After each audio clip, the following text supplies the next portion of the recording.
Hey guys, Jason here from Modern Money Method, and I'm going to give it my best shot to make a short video.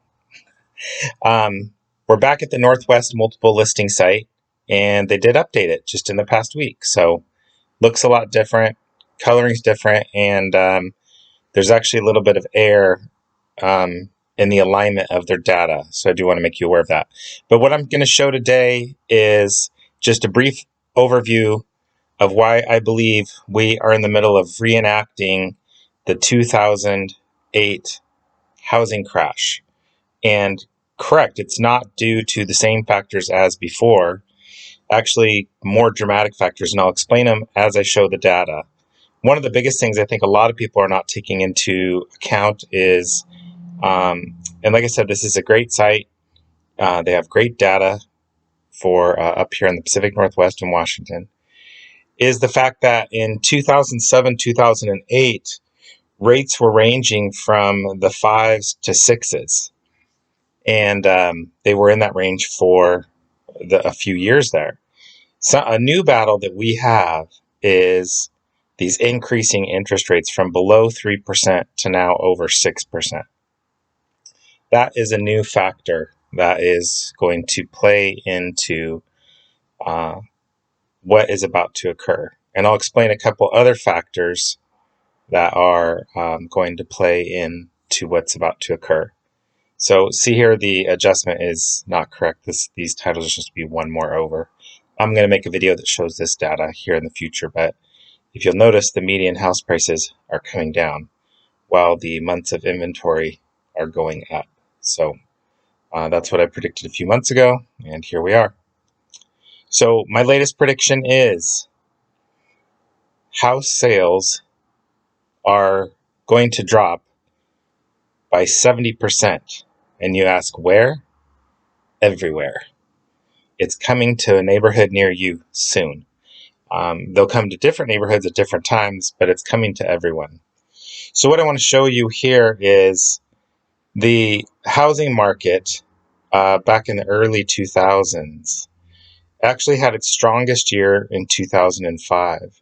Had just these blow away numbers where month after month it was near record sales. Then 2006, it cooled off a little, came in under that.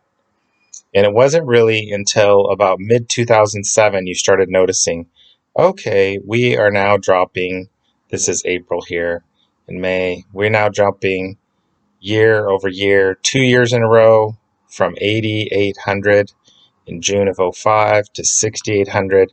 This is when I was really aware because I recognized the volume. So house prices up here didn't start dropping till late 2007, early 2008, but the volume of sales started dropping a year to year and a half before.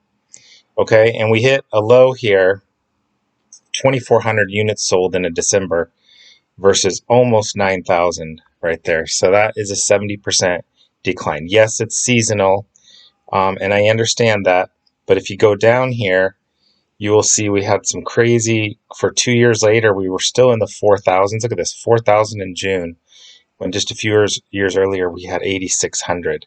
So we started having 40 and 50% declines. At the absolute amount, it was 70%. So remember that 2005 was the hot year. In 2007, it was very obvious that sales were tailing off, and they fell off really hard in December of 2007, and then just never recovered in 08. So think about that. Because here's what I say. I say that 2020 is the same as 2005.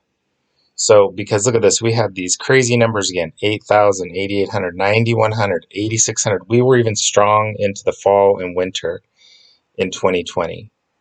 Then we came back the following year and we had a better spring, yes, because we did not have the COVID thing going on. But once we got later in the year, these later months, you can see year over year, sales were down 5, 6, 7%, 8%. That's why I've been saying we are getting to the tail end of the house price increases. This is just like I knew in 2006. So now you have to think of 2022 as 2007. That is the year that it became extremely obvious in the very fall there of 2007, the beginning of 2008, that we were going to have problems. Go right back up here. So I'm saying that we're right here in the same thing as 2007. It's just looking a little weaker, but then look, all of a sudden the numbers start being 25% less, 30% less year over year, 30% less year over year. That's some serious decline. And that's just a single year. So here we are 25% less, 30% less, 25% less. We're right there, guys. So we're going to see some housing units. These numbers here are going to be very close to 3,000, possibly even breach that, which then if you take it from the peak just in the last couple years, so we're going to be down 60-70%, and it's going to continue the following year, 2023. And the factors that a lot of people aren't thinking about is the interest rate has just crushed every level. So people who could qualify for $400,000 or $500,000 homes now qualify for $100,000 less just in the past few months. The $1 million people, they qualify for about $200,000 less. So the house prices, the asking has not come down to match what the borrower can actually qualify for. And this is really going to start getting impactful here.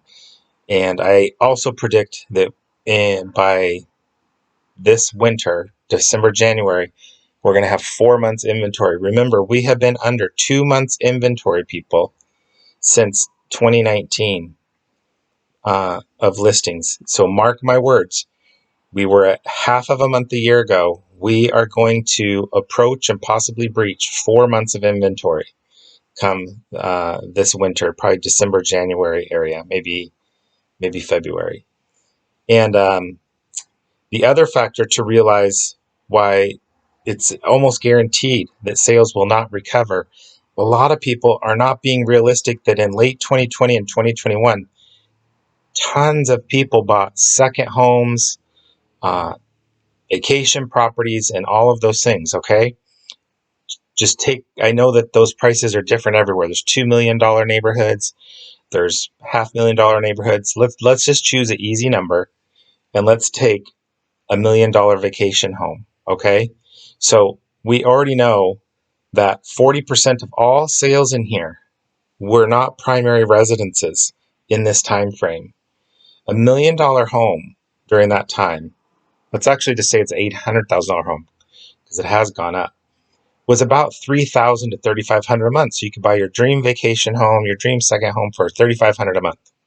That home is now $1 million. Yes, in some areas prices have gone up 50-60%, and others not so much. But I'm already pricing in a 10% decline. I'm seeing it everywhere. So that house is now $1 million with and second home and vacation properties now have an additional hit to the interest rate. They're about 7% to 7.5%. You're talking that home that was $3,500 just a year or two ago is now $8,000. The sales, so they made up 40% of the sales. This is the same for investment properties too. That number has had to drop down to like 10%. So that is something we did not have in 2006, 7, and 8. We didn't have 40% of sales being vacation homes and investment properties and all of that.